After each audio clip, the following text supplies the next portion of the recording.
भगवत गीता सत्संग में आप सभी का स्वागत। जहां हम सूद सर से भगवत गीता को जानने का प्रयास कर रहे हैं। सभी की ओर से सूद सर को प्रणाम और निवेदन कि आज के गीता सेशन की शुरुआत करें।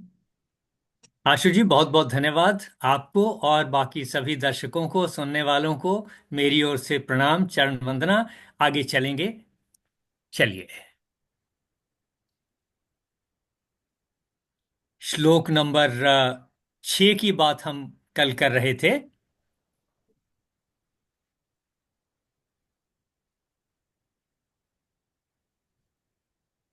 सर श्लोक 7 से शुरू करेंगे आज। हाँ जी, 6 को एक दफे पढ़ दीजिए। ठीक है सर। न चैतद्विद्मः कतरन्नो गरीयो यद्वा जयेम यदि वा नो जयेयुः यानेव हत्वा न जिजीविषामस्तेव स्थितः प्रमुखे धार्तराष्ट्रः। हम यह भी नहीं जानते कि हमारे लिए युद्ध करना और ना करना इन दोनों में से कौन सा श्रेष्ठ है, अथवा यह भी नहीं जानते कि उन्हें हम जीतेंगे या हमको वे जीतेंगे। और जिनको मारकर हम जीना भी नहीं चाहते, वे ही हमारे आत्मीय धृतराष्ट्र के पुत्र हमारे मुकाबले में खड़े हैं। देखें, इसकी चर्चा कल हमने कर ली थी कि आने वाली किसी चीज के बारे में कुछ कहा नहीं जा सकता कि ऐसा होगा या नहीं होगा या क्या होगा। ये अननोन होता है, कुछ कहा नहीं जा सकता। इसलिए ये जो तर्क है कि हमें ये नहीं पता या वो नहीं पता, कि अगर पता होता तो क्या लड़ाई लड़ता? ऐसा नहीं है। पता होना तो मुश्किल काम है। तो ये जो तर्क है, कोई ज्यादा मजबूत तर्क नहीं है, ना अर्जुन के लिए ना हमारे लिए। हमारे जीवन में भी इस तरीके का कोई तर्क कि हम किसी काम को तब शुरू करेंगे जब मुझे 100% पता हो, नहीं, ऐसा नहीं हो सकता। 100% पता होना कोई जरूरी नहीं है। ये है इसकी हमारे जीवन में उपयोगिता, कि हमें ध्यान रखना है कि ऐसे असमंजस में हमें सारे काम ऐसे ही असमंजस में करने हैं। ऐसी ही परिस्थितियों में जब पता ना हो कि क्या होगा, तभी हमने डिसीजन लेने हैं कि क्या करना है या नहीं। ऐसा नहीं, जब डिसीजन हो गया कि लड़ाई लड़ी जानी है, तो फिर कैसे लड़ी जानी है, ये प्रश्न होना चाहिए था। चलिए आगे चलते हैं अगले श्लोक पे। बहुत ही प्यारा श्लोक है जो हमें समर्पण भाव सिखाता है। कार्पण्य दोषोपहत स्वभावः पृच्छामि त्वां धर्म सम्मूढ़ चेतः यच्छ्रेयस्यान्निश्चितं ब्रूहि तन्मे शिष्यस्तेहं शाधि मां त्वां प्रपन्नम्। इसलिए कायरता रूप दोष से उपहत हुए स्वभाव वाला तथा धर्म के विषय में मोहित चित्त हुआ मैं आपसे पूछता हूँ कि जो साधन निश्चित कल्याणकारक हो वह मेरे लिए कहिए, क्योंकि मैं आपका शिष्य हूँ, इसलिए आपके शरण हुए मुझे शिक्षा दीजिए। देखिए, इस श्लोक को थोड़ा सा समझ लेते हैं। कहा गया, इसलिए कायरता रूप दोष से उपहत हुए स्वभाव वाला, यानी कायरता का जो दोष है, उससे घबराहट जो उत्पन्न हुई, उससे जो स्वभाव में परिवर्तन आए, जैसा स्वभाव हो गया, यानी उसने कहा कि मैं नहीं लड़ना चाहता इस वजह से। तो इसको कहा है कायरता के द्वारा उत्पन्न हुआ स्वभाव। यानी अर्जुन का जो स्वभाव है, वो सारे का सारा इस समय इन परिस्थितियों में कायरता से उत्पन्न हुए दोष के कारण है। कायरता रूप दोष से उपहत हुए स्वभाव वाला, तथा धर्म के विषय में मोहित चित्त। धर्म के विषय में मोहित चित्त यानी कि मुझे एक तरफ अर्जुन कहता है कि ये अधर्म की बात होगी अगर मैं अपने रिश्तेदारों को मारूं, और दूसरी तरफ मुश्किल हो रही है कि क्या करूं, लड़ाई लड़ूं या ना लड़ूं। तो कहा कि ऐसी परिस्थिति में अर्जुन धर्म के विषय में मोहित चित्त है। अर्जुन ही कह रहा है कि मैं धर्म के विषय में मोहित चित्त हो गया हूं, कंफ्यूज हो गया हूं। अंग्रेजी में वर्ड होगा कि इस विषय में मैं कंफ्यूज हो गया हूं। और मुझ कंफ्यूज हो गए व्यक्ति को आपसे मैं पूछता हूं, अर्जुन कहता है, अब मैं आपसे पूछता हूं कि भाई मैं तो कंफ्यूज हूं, अब आप बताइए मैं क्या करूं। आपसे पूछता हूं कि जो साधन निश्चित कल्याण कारक हो, एक शब्द इस्तेमाल हुआ इसमें, कल्याणकारक। अब कल्याणकारक का मतलब हमारे लिए भी कल्याणकारक हो, दुश्मनों के लिए भी कल्याणकारक हो, परिस्थितियों के लिए भी कल्याणकारक हो, सब प्रकार से कल्याणकारक हो। जिसको कई दफे मैं कहता हूं कि कोई चीज ठीक है या नहीं है, इसका टेस्ट क्या है? जो मैं सोच रहा हूं कि ऐसा कर लूं, वो ठीक होगा या नहीं होगा, इसकी कसौटी क्या है?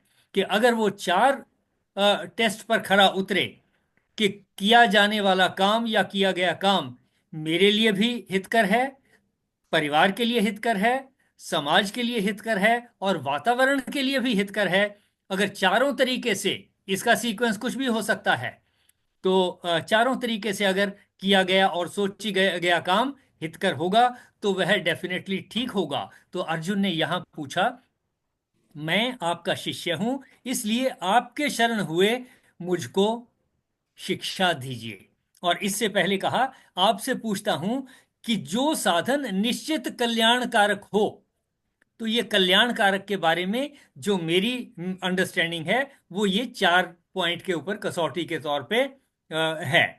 ये चाहे उस समय अर्जुन के सामने था या आज की परिस्थितियों में हमारे सामने हो, तो डिसीजन इस तरीके से होगा। ये मैं कह दूं कि ऐसा कर लो अच्छा होगा, नहीं।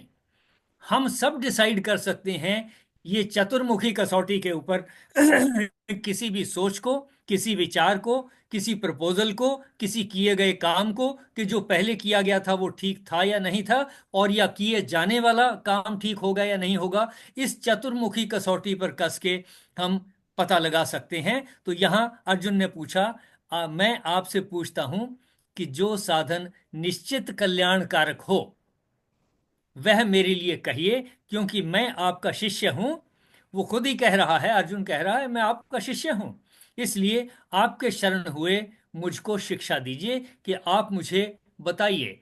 जब कोई डिप्रेशन में है, परिस्थिति में है, कठिनाई में है, तो ऐसा ही कहेगा कि अच्छा ठीक है, मेरी तो समझ में कुछ नहीं आ रहा, मैं तो कंफ्यूज हूं, आप मुझे बताइए कि फिर कौन सी कल्याणकारक रास्ता कौन सा होगा, ताकि मैं उसको फॉलो कर सकूं।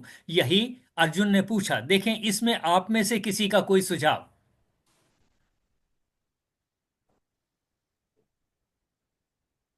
चतुर्मुखी कसौटी सबको पता होनी चाहिए कि कोई भी चीज, वो जो स्वयं के लिए, परिवार के लिए, समाज के लिए और वातावरण के लिए कल्याणकारक है, तो वो काम ठीक होगा। चलिए आशु जी, आगे चलते हैं।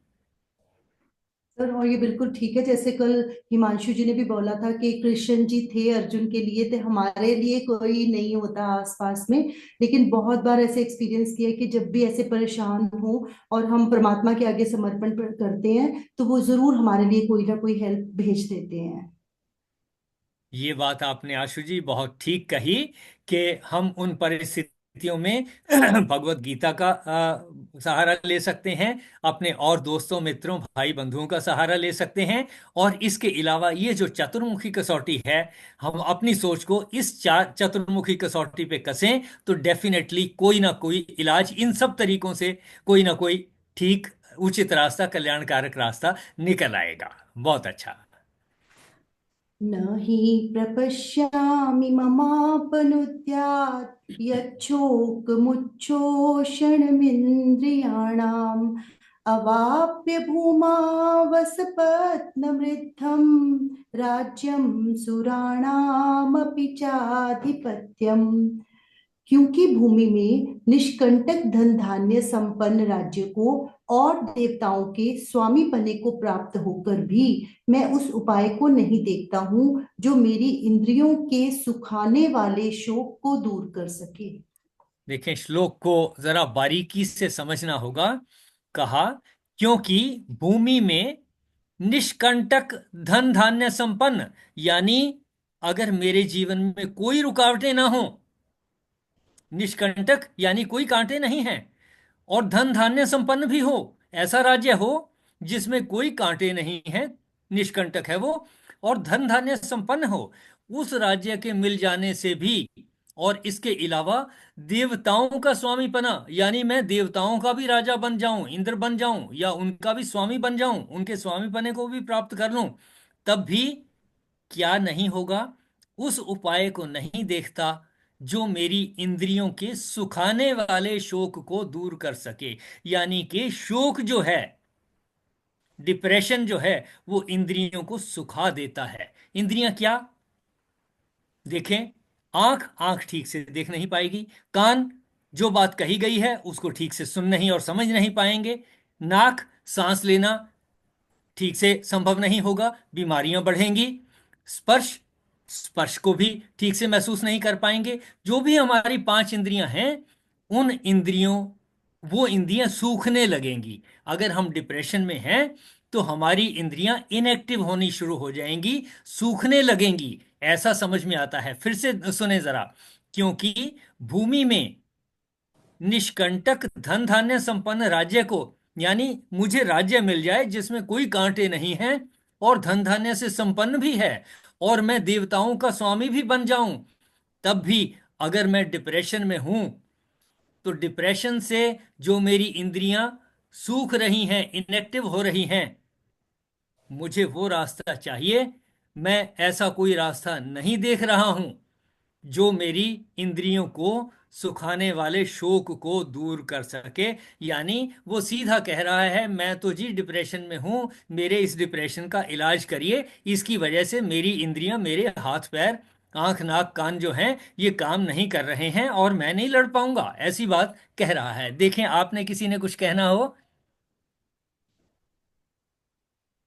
हमें अपने जीवन में इस बात का ध्यान रखना है कि किस समय हम या हमारे आसपास का कोई रिश्तेदार, घर का कोई सदस्य अगर डिप्रेशन में है, तो उसकी इंद्रियां सूखने लगेंगी और वो जो है उसके किए हुए काम उतने सार्थक नहीं होंगे, गलत होते चले जाएंगे, भूल होती चली जाएगी, याद नहीं रहेगा, कुछ काम करना था याद नहीं रहेगा।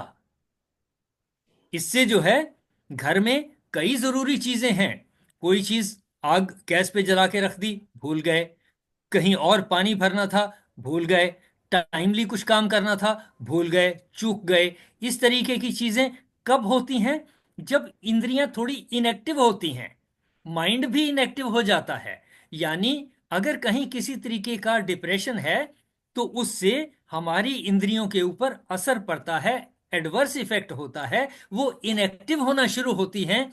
इसको जरा हमें कोरिलेट करके ध्यान रखना चाहिए कि हमने इसके टाइम रहते जितनी जल्दी हो सके, स्वयं में या अपने घर परिवार के मेंबर्स में, जहां कहीं भी इस तरीके की परिस्थितियां नजर आती हों, हमें उसको ठीक करने का उपाय करना चाहिए। चाहे हम डॉक्टर को कंसल्ट करें या आपस में बातचीत करें या उससे पता लगाएं कि उसको क्या दिक्कत है, और डिस्कशन करके उसका कोई सोल्यूशन निकालें। तो ये श्लोक बहुत ज्यादा इंपॉर्टेंस रखता है आज के दिन में। आम तौर पर जब हम किसी डॉक्टर को कंसल्ट करते हैं, किसी साइकाइट्रिस्ट को कंसल्ट करते हैं, या किसी काउंसलर को कंसल्ट करते हैं, ये सारी चीजें, इनके लिए ये श्लोक हमारे लिए बहुत महत्वपूर्ण है कि हमें टाइमली एक्शन ले लेना चाहिए। यहां तो अर्जुन ही कह रहा है कि मुझे कोई रास्ता नहीं नजर आ रहा जो मेरी इंद्रियों के सुखाने वाले शोक को दूर कर सके। उसी ने पूछ लिया। हमारे घर परिवार में अगर ऐसी परिस्थिति आती है, तो हो सकता है वो इस तरीके से स्वयं ना भी पूछे, वो चुप ही रह जाए। तब हमें देखना है कि हमें क्या करना चाहिए। देखिए, आप में से किसी का कोई एक्सपीरियंस, कोई सुझाव इससे रिलेटेड हो, जहां उनको कोई ऐसी कठिनाई आई हो और उन्होंने क्या उपाय किए हों, तो उसको जरूर शेयर करें। अभी भी ना हो, इस समय ना हो, तो जब कभी ख्याल में आ जाए तो ऐसी बात को भी जरूर शेयर करें। हाँ जी। हाँ जी। को मेरा नमस्ते। तो सर, मैं यही कहना चाह रहा था सर कि जैसे ये परिस्थितियां तो बहुत विचित्र होती है यार। मैंने तो बहुत ज्यादा इनको फेस किया एक्चुअली, क्योंकि बेसिकली क्या होता है कि जब परिवार में होते हैं ना, तो जो मुख्य रूप से होता है वो जो संपत्ति का जो आते हैं, उसमें इन चीजों का बहुत ध्यान, इन चीजों पे बहुत ज्यादा विपत्ति आती है जब इसका जब होता है। तो मैंने काफी इसी चीज को फेस किया है, लेकिन सही और गलत का निर्णय लेना उस टाइम बहुत इसलिए कंफ्यूज होते हैं सर कि जो जिनसे लड़ना होता है वो भी अपने होते हैं। और सर, उनसे लड़ना बड़ा विचित्र होता है, क्योंकि उनके विरुद्ध कार्रवाई करने में भी ना, एक्चुअली मैंने किसी वकील को कंसर्न किया, तो वो मेरे जो भाई ने मेरे खिलाफ जो है ना, जो कराई थी रिपोर्ट, तो उसने यही सलाह दी मुझे कि देखो, आज आप इनके खिलाफ जा रहे हो, कल को आपको इन्हें ही छुड़ाने के लिए आपको आना पड़ेगा। तो फिर उन्होंने इस संबंध में यही सलाह दी थी कि आप जो है ना, इसको जितना बच सकते हो उतना बचने की कोशिश करो। तो ये तो सर है, लेकिन सर गीता में ये इन चीजों का बहुत ज्ञान दिया हुआ है। इस मामले में सारी चीजें उनमें है, सभी चीजों का निर्णय कि हमें कैसे करना चाहिए। लेकिन जो है ना सर, जब हम अपनी परिस्थितियों के अनुकूल नहीं होती, समस्याएं हमारी उसके विपरीत होती है, तब निर्णय लेना बड़ा बहुत मुश्किल होता है सर, कि हम क्या करें क्या ना करें। क्योंकि वो अपने, जैसे कि अब अर्जुन विचित्र परिस्थिति में है, उसके जिनसे लड़ रहा है वो भी उसके अपने हैं, जिसके लिए लड़ रहा है वो भी उसका अपना ही है, फिर भी उसे लड़ना ही पड़ रहा है, क्योंकि जो है ना वो, क्योंकि धर्म के अनुकूल है। अगर वो नहीं लड़ेगा तो वो अधर्म के पक्ष में चले जाएगा वो। तो ऐसी परिस्थितियों में सर बहुत दिक्कत होती है सर, ये तो मैंने अपनी पर्सनल लाइफ में फेस किया है, सब कुछ फेस। तो मेरा यही एक्सपीरियंस सर कि मेरे अपने भाई से ही हुआ था विवाद, फिर मैंने उसको जो है ना छोड़ दिया बस। लेकिन सर जो है ना, जैसा एक चीज और है, अभी जो है ना सर, जैसे मेरा उससे कुछ पहले जो है ना, उससे मेरे जो है ना थोड़ा से आपस में हमारी लड़ाई हुई थी। तो जो मेरा विजुअल इम्पेयरमेंट है, बेसिकली उसी बेस पे है, बिहाफ पे है। तो मैं अभी जो है ना, मैंने एक क्लेम किया था उसके लिए, अपने जो है ना इंश्योरेंस के लिए। तो उसमें उसमें मेरे साथ में ये प्रॉब्लम आई कि मैं जब गया क्लेम के लिए, तो वो बोलते हैं कि आपने एफआईआर किया है। बट मैंने बोला मैं तो उस टाइम पे इस कंडीशन में नहीं था। मैं तो डॉक्टर के हॉस्पिटल में जो था, मेरे पास वाइफ थी, वो इतनी मेच्योर नहीं थी कि वो जो है ना जो है ना ये पुलिस थाने में जाए। और फिर पापा का भी प्रेशर था कि भाई इसको है ना घर में हैंडल कर लेंगे, पुलिस में जाए। तो वो अब मुझसे कहते हैं कि आप एफआईआर लेके आओ, या ऐसी कोई लीगल लेके आओ जिससे आपको ये प्रूव हो कि आपकी लड़ाई हुई थी। तो सर यहाँ के बड़ी प्रॉब्लम आती है। अब मैं 20 साल बाद, 15 साल, 10 साल बाद मुझे ये फेस करना पड़ा कि मुझे अब वो एविडेंस चाहिए, डॉक्यूमेंट्स चाहिए, जिससे मैं प्रूव कर सकूं कि मेरी और मेरे भाई की लड़ाई हुई।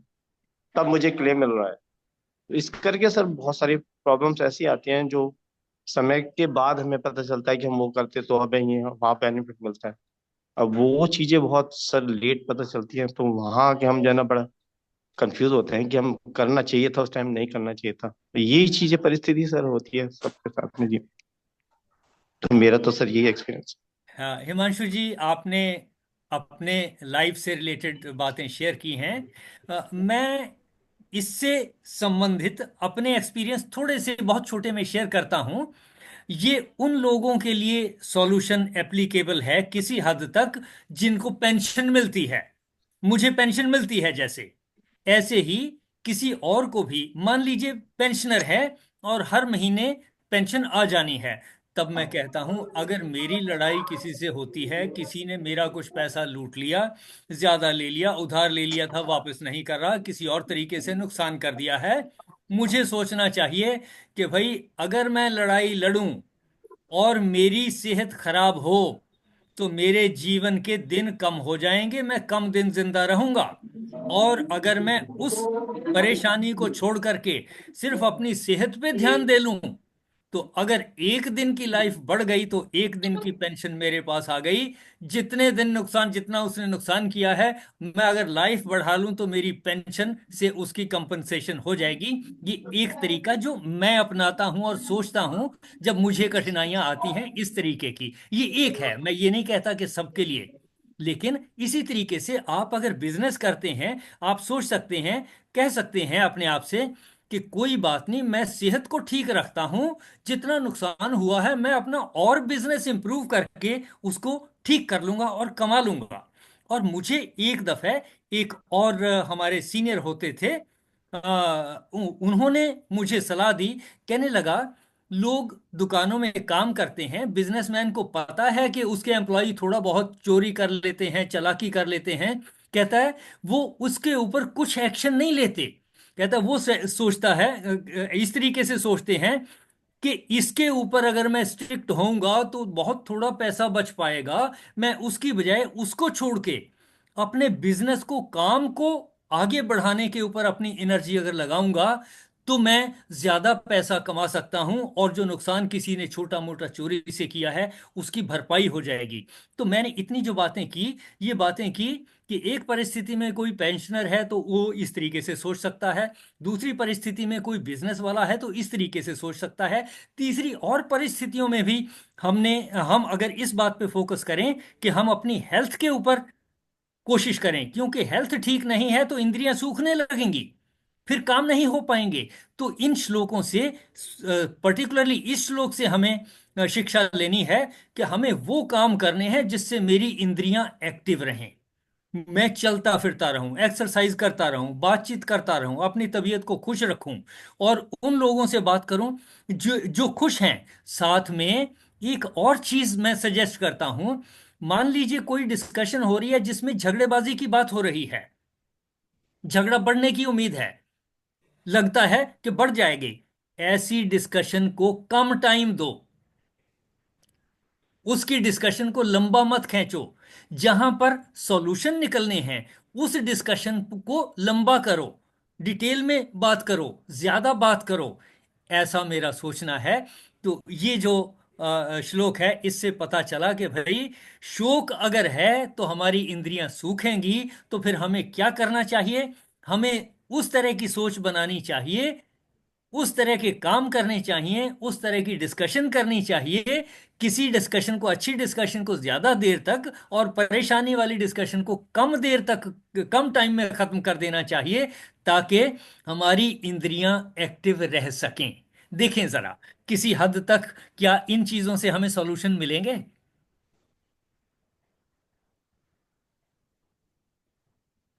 चलिए हिमांशु जी का म्यूट हो गया, बट अच्छा है हिमांशु जी ने अपना क्वेश्चन रखा। कई बार हमें लग सकता है गीता सत्संग के सदस्यों को कि बीच में किस तरह के डिस्कशन शुरू हो जाती है, बट थ्योरी के साथ साथ जब तक प्रैक्टिकल प्रॉब्लम्स को सॉल्व नहीं किया जाएगा, या किसी के मन में भी कोई क्वेश्चन आता है उससे नहीं हम सुनेंगे, तो समाधान निकालना मुश्किल हो जाता है और फिर पूरा लाभ भी नहीं हम ले पाएंगे। सर जी, अगला हमें क्वेश्चन। भी सीख मिली इससे। इसको अपनी लाइफ में अप्लाई करेंगे। अगर बाय चांस कोई ऐसी प्रॉब्लम आती है तो बहुत अच्छा लगा मुझे ये सुन के कि हमें ज्यादा लंबी, जिस बात से बात बढ़े उसको ज्यादा खींचना नहीं चाहिए।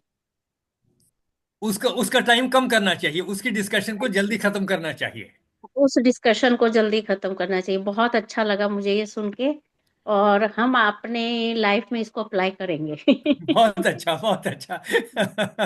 देखिए, और मेरी साथ कोशिश ही है। साथ हमें हाँ जी, पैसे जायदाद से ज्यादा हमें अपने रिश्ते और अपनी हेल्थ को ज्यादा प्रेफरेंस देनी है। हाँ, पैसे को ज्यादा प्रेफरेंस जो है वो नहीं देनी। बिल्कुल ठीक कहा आपने, बिल्कुल ठीक कहा। हाँ, पैसा तो आ जाएगा, किसी ना किसी नहीं तरीके जानी से चाहिए। कमा लेंगे। हाँ, हेल्थ ठीक रखेंगे तो पैसा कमा लेंगे हम। सही है, मुझे सही भी है। सर ये बहुत अच्छा लगा। और मुझे भी सर ये समझ में आ रहा है कि थोड़ी सी संपत्ति के लिए आपस में झगड़ा को बढ़ाना नहीं है। धन धन के लिए खून को नहीं बहाना है, उसको छोड़ देने में ही भलाई है। लेकिन सर कभी कभी परिवार में ऐसी परिस्थिति आ जाती है कि हम लोग को इतना मजबूर कर दिया जाता है कि सहनिया बहुत मुश्किल हो जाता है। देखिए गुड्डू जी, मैं आपकी बात से सहमत हूं, और ऐसी परिस्थिति में अल्टीमेटली अर्जुन को मोटिवेट किया कृष्ण जी ने, कहा कि अब क्योंकि वो सारे रास्ते बंद हो चुके हैं, प्रयास सारे कर लिए, कोई रास्ता नहीं है, तो फिर लड़ना ही अंतिम रास्ता है। फिर अगर किसी ने मुकदमा कर दिया है तो मैं घर थोड़ी बैठ जाऊंगी कि मेरे खिलाफ फैसला आ जाए, तब मुझे उसको लड़ना है, क्योंकि आज की लड़ाई तो मुकदमों की लड़ाई है। तो सब जी तरीके से सर। इन चीजों का हमने ध्यान रखना है कि भाई लड़ना ही पड़ेगा तो लड़ेंगे, कोई बात नहीं, फिर खुशी खुशी लड़ेंगे। उस लड़ाई को लड़ते हुए इस बात से जी बचना है कि वो बहुत खराब है, उसने मेरा ये नुकसान कर दिया, उसने ऐसा कर दिया, नहीं। उस समय आप मन में ये कहें, उसको ईश्वर ने मेरे विरुद्ध खड़ा किया है, वो भी ईश्वर का अंश है, मैं भी ईश्वर का अंश हूं, और परमात्मा ने मुझे चैलेंज दी है कि मैं इस परिस्थिति को कैसे हैंडल करूं, और मैं हैंडल कर सकता हूं, क्योंकि मेरे अंदर भी शक्ति परमात्मा की ही है। उस जी परमात्मा की सर। शक्ति से वो मेरे विरुद्ध खड़ा हुआ है, मुझे परमात्मा की शक्ति को इस्तेमाल करके उसको हराना है। जब मैं जी ऐसा सर। सोचूंगा तो मेरे जो हैं विषाद, मेरे शोक, दुख ये दूर होंगे और मेरे अंदर नई एनर्जी आएगी उस लड़ाई को लड़ने की। देखें जरा। जी सर, धन्यवाद। वैसा ही सर अब अपनाएंगे रास्ता। अगर कोई रास्ता नहीं रहेगा तो फिर हम लोग को भी चुप नहीं रहना, उनका जवाब देना ही होगा। ठीक ठीक बात, ठीक बात। कि अगर मैं चुप बैठ गया और कानूनी लड़ाई नहीं लड़ी तो मेरे विरुद्ध फैसला आ जाएगा, क्या बात बनी? फिर तो मैं हार गया। जी सर, फिर मुझे पराजित होना पड़ जाएगा। ठीक बात। तो वो लड़ाई जो है, वहां तलवार की लड़ाई थी, आज कानून की लड़ाई है। जरूरत पड़ेगी, पहले कोशिश कर लो। जरूरत पड़े तो परेशान नहीं होना, जी सर। शोकग्रस्त नहीं होना, इंद्रियां जी सूख जाए सर। ऐसा नहीं होना। ये जी मान सर। के कि ईश्वर ने शक्ति दी है और मुझे इसको फेस करना है, और मैं फेस कर लूंगा क्योंकि उस ईश्वर की शक्ति है। ऐसा जी मान के सर। हमें आगे जीवन में बढ़ना है। बिल्कुल सर, बिल्कुल सर, बहुत बहुत धन्यवाद सर। पर थैंक यू सर सर। उसने उसने ये कारण तो ठीक दिया है अर्जुन ने कि अगर बहुत धन मिल जाएगा तो भी अगर डिप्रेशन है तो मेरे को खुशी नहीं मिलेगी। लेकिन वो गलत टाइम पे ये कह रहा है, वो लड़ाई को बचने के लिए ये कह रहा है, इसलिए कृष्ण जी को उसे समझाना पड़ रहा है ना सर यहाँ पे। हाँ, बिल्कुल ठीक कह रहे हैं। असमय में कह रहा है, अप्रोप्रिएट टाइम नहीं है इस बात को कहने का। अप्रोप्रिएट टाइम नहीं है क्योंकि इस समय तो उसने लड़ाई लड़नी है। ठीक कहा आपने। सर अगला श्लोक लेना है या आज इतना ही करें? आज यहीं तक रखेंगे, और किसी ने कुछ कहना है तो डिस्कशन कर सकते हैं। इसी श्लोक तक सीमित रखेंगे आज। हाँ जी सर, मैं ये कहना चाह रही थी कि मैंने अभी थोड़े 2-3 दिन से ही ज्वाइन किया और मैं ना ज्यादा टाइम नहीं दे पाई। कल मैंने सिर्फ 2-3 मिनट के लिए इसको ज्वाइन किया ग्रुप को, तो सिर्फ मेरे कान में एक बात पड़ी जो मुझे बहुत अच्छी लगी कि स्वर्ग और नर्क यही है। ये नहीं है कि कढ़ाई में तले जाएंगे, ऊपर जाएंगे, हमें कढ़ाई में तला जाएगा या हमें फूलों की सेज में रखा जाएगा। तो यही नर्क है, हमारे कर्म है जो गंदे कर्म हम करते हैं, या हमारी संतान हमें सुख नहीं देती है, या और कोई हमें स्वस्थ हमारा ठीक नहीं है, तो वो यही नरक है। और स्वर्ग भी यही है, हमारी संतान अच्छी है, हमारा स्वस्थ अच्छा है, घर परिवार सुखी है, तो हम उसमें रह के ही यही स्वर्ग है। ये बात भी मेरे कान में थोड़ी सी पड़ी, एक्चुअली थोड़ा मैं बिजी थी, थोड़ी देर ज्वाइन किया और ये कान में मेरे कान में पड़ी, मेरे को बहुत अच्छा लगा। और आज भी ये वाली वर्डिंग मुझे आपकी बहुत अच्छी लगी। कोई कोई बात ऐसी हो जाती है जो दिल को छू जाती है और हम उसको रियल लाइफ में अप्लाई करते हैं।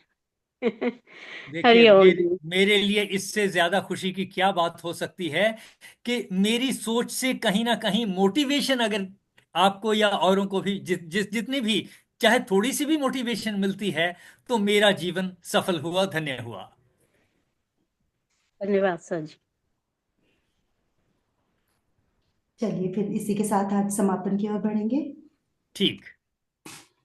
ओम पूर्णमदः पूर्णमिदं पूर्णात् पूर्णमुदच्यते पूर्णस्य पूर्णमादाय पूर्णमेवावशिष्यते। ओम शांति शांति शांति। आप सबका बहुत बहुत धन्यवाद, और मेरी ओर से आपको सबको प्रणाम, चरण वंदना। बहुत बहुत धन्यवाद। आज हमने नमस्ते भगवद सर। गीता के दूसरे अध्याय चरण को वंदन पढ़ा सर। है और पहले अध्याय पर चर्चा अभी हमने लास्ट वीक से ही स्टार्ट की थी। तो नमस्ते। यदि जो आज लोग हमारे साथ जुड़े हैं नए मेंबर्स, वो अगर चाहें तो पुराने वीडियोस को देख सकते हैं, अगर पुरानी चर्चा को जानना चाहें तो। कल मिलते हैं नए अगले श्लोकों के साथ। सभी की ओर से सर को भी बहुत बहुत प्रणाम। Thank you everyone. Thank you. Thank you ma'am.